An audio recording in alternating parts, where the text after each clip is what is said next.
A'udhu billahi mineşşeytanirracim. Bismillahirrahmanirrahim. Elhamdülillah ve salatu vesselamu ala Resulillah. Hürmetli qarindaşlar, bugün 2015 6 ayının 2. günüsi Oku Uygur Bilik Yurtu'nun binası qurilish başlanış aldı turuptu. Mana inşallah bugün kolaşına başlayımız. Allah subhanahu ve taala bu Uygurlarning chet eldeki tuncu Uygur mektebi hesaplandı. Allah'ın bu mektemimizden bir hayırlık bulup Uygur Müslümanlarınınki mağrib işlerinde bir avangardlık rolü oynayışını Allah'tan tilayımız. Allah subhanahu ve taala hemmelerini muvaffak etsin.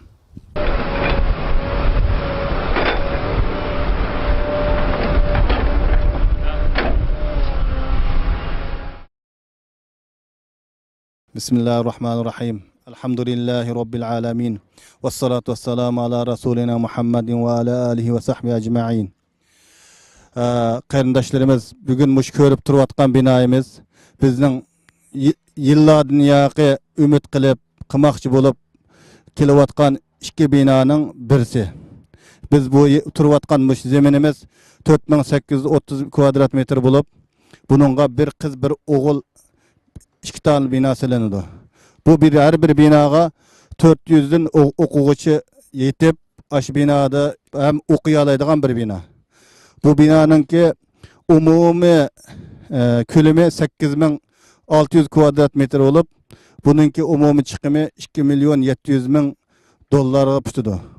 Aslında bu yeğenim o 850 bin dolara algan bulup hem de bunun 3 milyon 500 bin dolar etrafında inşallah bu binayımız Uygurlar için bir bilim yurt boğusu. Bismillah ve salatu vesselamu ala Resulullah. Hürmetli qarindaşlar, bu körvatqınanlar Uygurlarınki meyli chet elde bolsun, meyli vatan içide bolsun, Uygurlarning özünün mülki xas tuncu mektebi buludu. Bu mektepni ta hazırgachilik köpünçe şu Arap Müslümanlarınki yardım bilen müşerrek keldik.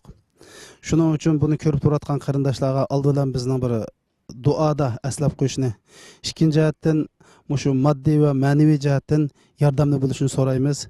Agar sizlar avlodlarga mablag' solmoqchi bo'lsanglar, mana bu maktabga mablag' solsanglar inshaalloh avlodlar mana bu yerga yetishib chiqadi. Assalomu alaykum va rahmatullohi va barakatuh.